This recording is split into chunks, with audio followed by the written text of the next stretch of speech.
Picture चालू करो बे। आलोक जी, शुरुआत आपसे। आलोक जी, प्रधानमंत्री ने अनुराग ठाकुर का बयान शेयर किया तो आपने उन्हीं के खिलाफ अविश्वास प्रस्ताव लाने का फैसला कर लिया, ऐसा क्यों? अबे कौन है बे तू? प्रधानमंत्री? हाँ, विशेषाधिकार, माफ करिए। हाँ, देश के प्रधानमंत्री के पास इतने देश की समस्याएं हैं, उनके ऊपर ध्यान देने की बजाय वो जिस तरह से एक सांसद ने अभद्र भाषा और अभद्र टिप्पणी करने का जो काम किया संसद के अंदर, देश के प्रधानमंत्री उसी को आगे बढ़ाना चाहते हैं। और ये देश के प्रधानमंत्री की हमेशा से मानसिकता रही है कि वो इस तरह की चीजों को हमेशा से प्रमोट करते आए हैं। तो ये कोई नई बात नहीं है, उनके लिए भी नहीं है और देश के लिए भी नहीं, चाहे वो गुजरात में थे तब भी और अब हैं तब भी। मुझे क्रेडिट नहीं चाहिए। अब बात आती है दूसरा जो आपका आज का राष्ट्र की बात का सवाल है कि क्या हमारे पक्ष में माहौल है कि नहीं। मैं उसका भी उत्तर देना चाहूंगा कि पूरी तरह से पक्ष में, और पक्ष में इस तरह से है कि इस बार की भी जो सरकार है वो हथियाई हुई सरकार, उसमें तमाम जांच एजेंसियां, इलेक्शन कमीशन, मीडिया के एक बहुत बड़े वर्ग और तमाम इन चीजों का हाथ रहा है। और एक गुब्बारा जो फूला हुआ था, वो गुब्बारा फूला जो था उसकी वजह से जनता ने इनको वोट किया।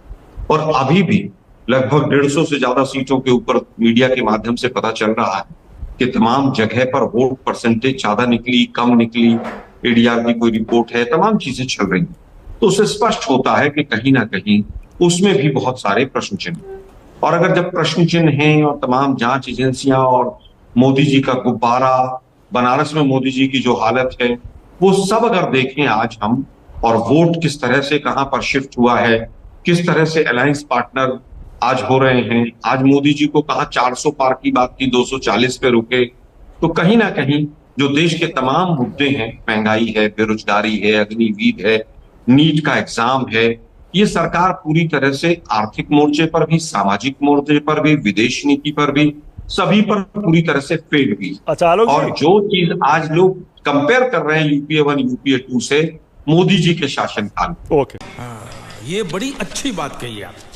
आलोक जी, इसीलिए हम कह रहे हैं ठीक है, आज माहौल हमारे पक्ष में। ठीक है, ओके। लेकिन जो मेरा पहला सवाल था, मैं चाहता हूं उस पर थोड़ा बताइए। बीजेपी कह रही है कि राहुल गांधी की जाति पूछना गाली कैसे हो गया? आप इसे इतना बड़ा मुद्दा क्यों बना रहे हैं, जबकि आप खुद प्रधानमंत्री की जाति पर बार बार सवाल उठाते हैं कि पीएम तो ओबीसी है ही नहीं।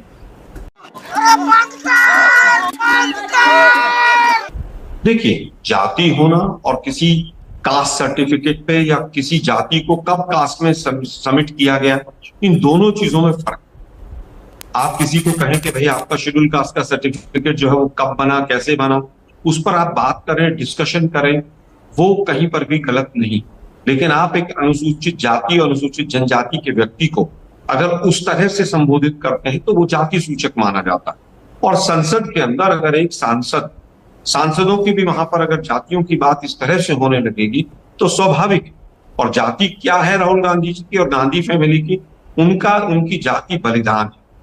अगर कहीं पर जातिगत जनगणना कराई जाएगी तो राहुल गांधी जी भी अपनी जाति दिखेंगे, अनुराग ठाकुर जी को भी पता चलेगा। लेकिन दुर्भाग्य यही है कि जातिगत जनगणना तो छोड़ दीजिए, आप जनगणना भी कराने को तैयार नहीं। करवा ली बेइज्जती।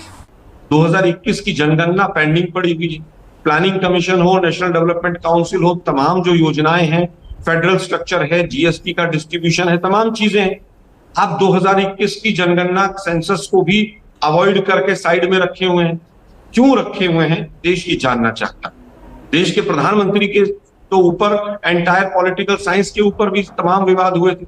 आपने देखा होगा कि किस तरह से एंटायर पॉलिटिकल साइंस शायद उस यूनिवर्सिटी में कभी कोर्स होता ही नहीं था। तो क्या देश के प्रधानमंत्री से सवाल नहीं पूछे जाने चाहिए? और सवाल भी तब पूछे गए जातिगत या ओबीसी में उनकी जाति आती है कि नहीं, जब उन्होंने पीठ थपथपा के कहा, और आज भी वो कहते हैं कि देश को एक ओबीसी प्रधानमंत्री मिला। हम तो सोचते थे शायद बीजेपी ने उनके गुणों के कारण, वैसे तो गुण क्या है उनके हिंदू मुस्लिम के अलावा हम देश को नहीं पता चला आज अभी तक, लेकिन हमने तो सोचा शायद बीजेपी ने कोई सुपीरियरिटी, कोई चीज अच्छी देखी होगी तब उनको पीएम कैंडिडेट बनाया होगा। लेकिन केवल ओबीसी हैं, जाति के आधार पर उनको कैंडिडेट बनाया गया, ये भी देश का दुर्भाग्य है। बोलना भी हूँ क्या करिए बोल। देखिए, मुझे लगता है 2015 में भी बिहार के लोगों का डीएनए पूछा छुपाने गया की था। क्या बात है इसमें? बिहार के लोगों ने बताइए वो इनको भाई ब्राह्मण डीएनए के हैं, नाम पर ईसाई हैं, पारसी वहां से हैं। बिहार के एक मिनट शांत रहिए। ओके, आलोक जी बोल रहे हैं, शाजी आलोक जी की बारी, वन बाय वन। ओके आलोक जी बोलिए। 2015 में डीएनए पूछा था इन्होंने बिहार का, बिहार के लोगों ने इनको पूरी तरह से जवाब दिया। 2023 में सोनिया गांधी जी का संसद में एक वो सिलेंडर वाली मैडम थी हमारी, उन्होंने अपमान किया था, जनता ने उसका भी जवाब दे दिया। अब बात आती है कि ओबीसी रिजर्वेशन की, कि भाई 80 से 90 तक क्यों नहीं लागू हुआ? क्या कोई ओबीसी के आंकड़े थे किसी भी सरकार के पास? और 80 से 90 तक में क्या आपको ये पता था कितने ओबीसी लोग हैं और कितने नहीं हैं? आपने जिस समय पर वीपी सिंह की सरकार को सपोर्ट करके और ओबीसी रिजर्वेशन पे बात की, क्या उस समय आपके पास आंकड़े थे? क्या इकोनॉमिकली बैकवर्ड क्लास के लिए 10% का जो रिजर्वेशन आपने दिया 2014 के आने के बाद इस सरकार में, क्या उस समय पर आपको इकोनॉमिकली बैकवर्ड के आंकड़े थे आपके पास? आप बिना आंकड़ों के कुछ काम करना चाहते हैं। हम बार बार कह रहे हैं कि हम तो कह रहे हैं कि भाई कास्ट सर्वे तो जब आंकड़े में केवल नहीं थे तो कास्ट का आपने सर्वे नहीं मुखालफत क्यों की? या भाई जब आंकड़े नहीं थे राजीव गांधी के पास तो Shazia, one by one, Shazia, one by one। Cameraman को भगा देती है, One by पता नहीं one, क्या हाँ, करती है, बीच में मत बोलिए प्लीज।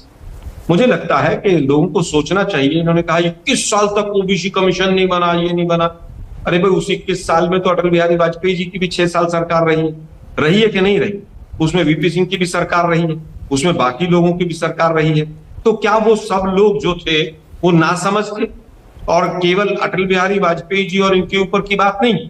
तमाम लोग आए जिन्होंने अर्थव्यवस्था को भी संभाला, सब कुछ किया। अब इन्होंने कहा सीताराम केसरी के साथ क्या हुआ? अरे पंडित दीनदयाल उपाध्याय जी की कब सुना है मर्डर हो गया? वो बलराज मधोक जी ने अपनी किताब में लिखा है, और सुना है बलराज मधोक को पार्टी ने सस्पेंड कर दिया था। इन गड़े मुर्दों को मत उखाड़िए, इनमें कुछ नहीं रखा। अच्छा आलोक जी, आलोक जी, अध्यक्ष कहते हैं आलोक जी, इनको सस्पेंड। ये तो लेटेस्ट न्यूज है। करूंगा मैं, निजी बात नहीं करूंगा। आलोक जी, आप कह रहे हैं उस समय आंकड़े नहीं थे। अरे ये तो ऑन रिकॉर्ड है, जातिगत गणना के मुद्दे पर आपने यू टर्न लिया है, और अभी लिया है 1-2 साल पहले। राहुल गांधी ने बाकायदा प्रेस कॉन्फ्रेंस में माफी मांगी है। आप खुद कहते हैं ये बात तो कि हाँ हमसे गलती हो गई, पहले हमको वो जातिगत गणना की मांग करनी चाहिए थी, कोटा मांगना चाहिए था महिला आरक्षण बिल में, तो मान लीजिए ना। मैं तो सिर्फ ये कह रहा हूं 80 से 90 तक आपने नहीं लागू किया, 23-24 में जाके आपने एक स्टैंड लिया जातिगत गणना के लिए, तो ये मानने में क्या दिक्कत है? देखिए, मैंने नहीं कहा कि हमने स्टैंड नहीं लिया। हमने स्टैंड 2011 में भी लिया और उसमें भी कास्ट की बात हुई, और वो आंकड़े भी इस सरकार के पास रखे हुए कंपाइल होके 2 साल में आते हैं, तब तक हमारी सरकार चली गई। इनके पास तो बहुत लंबा समय था, 10 साल से भी ज्यादा का समय था। तो हमने तो स्टैंड 2011 में भी लिया और आज भी हमारा स्टैंड है। लेकिन अब हम पूछना चाहते हैं कि जो इनके जो पार्टनर्स हैं, एनडीए के जो घटक दल, वो सब कह रहे हैं कि कास्ट बेस्ड सेंसस होना चाहिए, और जेडीयू भी कह रही है, जो जिसकी बैसाखी पर ये सरकार चल रही है। अगर ऐसा है कि कास्ट सेंसस होना चाहिए, तो क्या नीतीश जी इस्तीफा देंगे? क्या एनडीए से बाहर जाएंगे? और क्या बीजेपी नीतीश जी को इस मुद्दे पर बाहर करेगी? पहले अपने घर में एनडीए में आप तो मानक जी, मुख्यमंत्री पद के बाद ये भारतीय जनता पार्टी ही है जिसने हमारे राष्ट्रीय अध्यक्ष के घर को गंगा जल से धुलवाया था। जब वो मंदिर गए थे कन्नौज, उसके बाद वो मंदिर भी धुलवाया गया। और एक तरह से एक मुख्यमंत्री, एक सांसद रहे हुए व्यक्ति को बैकवर्ड, जो ये कहते हैं ना कि राहुल गांधी जी जो कह रहे हैं कि जाति पूछकर क्यों, मुझे लगा कि ये गाली दे रहे हैं, क्योंकि इन्होंने इस तरह का वातावरण तैयार किया। संसद में क्या ये मर्यादा है? क्या अनुराग ठाकुर जी कोई जाति जनगणना करवा रहे थे कि किसी की जाति वो पूछ रहे थे? संदर्भ में हर चीज को लेना चाहिए, और संदर्भ में भारतीय जनता पार्टी को अब यह बताना चाहिए कि क्या वो जातिगत जनगणना का समर्थन कर रहे हैं कि नहीं कर रहे हैं, क्योंकि ये हर जाति का अधिकार है। हमें पद, हमें एहसान नहीं चाहिए, आप हमको गिन लीजिए, आप हमारे नंबर के अनुसार हमारा अधिकार दे दीजिए। ये तो संवैधानिक है, संविधान में लिखा है। तो इसमें यह कहना कि हमने सम्मान दिया था, रहने दीजिए। संविधान से हमारा अधिकार मिलता है, भारतीय जनता पार्टी पर हम निर्भर नहीं हैं। सही पकड़े हैं। बात है कि फिर ओबीसी बात है एससीज, बात है एसटीज, आप किसको कितना आरक्षण दे रहे हैं ये बहुत क्लियर है। और आपके समय समय पे विभिन्न जनप्रतिनिधि आरक्षण के बारे में क्या कर रहे हैं और कह रहे हैं ये भी तथ्यात्मक है। आपके खुद के उप मुख्यमंत्री केशव प्रसाद मौर्य मुख्यमंत्री को चिट्ठी लिखकर बोलते हैं कि मुझे डिपार्टमेंट के वाइज आरक्षण मिला है कि नहीं मिला है इस पर अवगत कराया जाए। संजय निषाद कहते हैं आरक्षण का लाभ नहीं मिल रहा। अनुप्रिया पटेल कहती हैं कि हमें आरक्षण का लाभ हमारे समाज को नहीं मिल रहा। साथ ही अगर आप देखें एक 69,000 शिक्षकों की भर्ती थी, आज तक लंबित है क्योंकि 6,800 लोगों को आरक्षण का लाभ नहीं मिला। थोड़ा तथ्यों पे बात कर लें। समाजवादी पार्टी हमेशा से चाहती है कि जातिगत जनगणना हो और भारतीय जनता पार्टी ये नहीं चाहती है कि जातिगत जनगणना हो क्योंकि किसी को यह अधिकार नहीं देना चाहती। बाकी आज कांग्रेस पार्टी सामाजिक न्याय का केवल यही एक मापदंड है जो निष्पक्ष होगा, इसलिए हम चाहते हैं। बाकी आज कांग्रेस पार्टी अगर हमारे साथ खड़ी है और उन्होंने अपना स्टैंड रिवाइज किया है बहुत बढ़िया यही सुनना चाह रहा था। बाकी मैं यही सुनना चाह रहा था। जूही जी खरी खरी कह देती है। हाँ बिल्कुल फैक्ट है, तथ्य है। एक और चीज हाँ जी हाँ। एक और चीज मानक जी, 1947 में हमको स्वतंत्रता मिल गई। अब ये हम अपना 78वां स्वतंत्रता दिवस निभाने जा रहे हैं, तो कब तक ये राग अलापा जाएगा कि किसने क्या किया, किसकी सरकार रही। पिछले 10 साल से भारतीय जनता पार्टी की सरकार है और उससे ज्यादा की सरकार है। उत्तर प्रदेश में पिछले 10 साल से आपकी सरकार है। थोड़ा अपने काम पे बात कर की बात कर ले। आप कुछ भी बोलो ये नहीं सुनने वाला। बहुत बढ़िया, आप बहुत अच्छा बोली, लेकिन आपने मेरे सवाल को देखिए गच्चा दे दिया। गच्चा चल रहा है ना आजकल यूपी की पॉलिटिक्स में, आपने मेरे सवाल को भी गच्चा दे दिया। मैंने सीधा सवाल किया, अखिलेश यादव प्रेस कॉन्फ्रेंस में मीडिया वालों की जाति पूछ सकते हैं, तो बीजेपी कह रही है अनुराग ठाकुर राहुल गांधी की जाति क्यों नहीं पूछ सकते? जातिगत जनगणना का मुद्दा जो उठा रहा है वो अपनी जाति क्यों नहीं बता सकता? अब मुझे अच्छा लगा कि अखिलेश यादव भारतीय जनता पार्टी के लिए एक आइडियल है और उनका अनुसरण करना भारतीय जनता पार्टी चाहती है। उन्होंने किसी और संदर्भ में मीडिया वालों की जाति पूछी थी। अगर भारतीय जनता पार्टी हमको, क्योंकि हम 37 सीटें जीते हैं, अयोध्या जीते हैं, जाति एक ही संदर्भ में पूछी जाती है। जाति आपको भी पता है एक ही संदर्भ में पूछी जाती है। मानक जी संदर्भ अलग अलग होता है, स्थितियां अलग अलग होती हैं। मैं कह तो रही हूं कि भारतीय जनता पार्टी अगर अपने आप को इंटरनली जस्टिफाई करना चाहती है अनुराग ठाकुर के स्टेटमेंट को, तो बार बार शर्म की बात हो रही थी। मुझे लगता है उनको शर्म से डूब मरना चाहिए। ओके, अच्छा बात नहीं है। खत्म, bye bye, tata, goodbye, गया।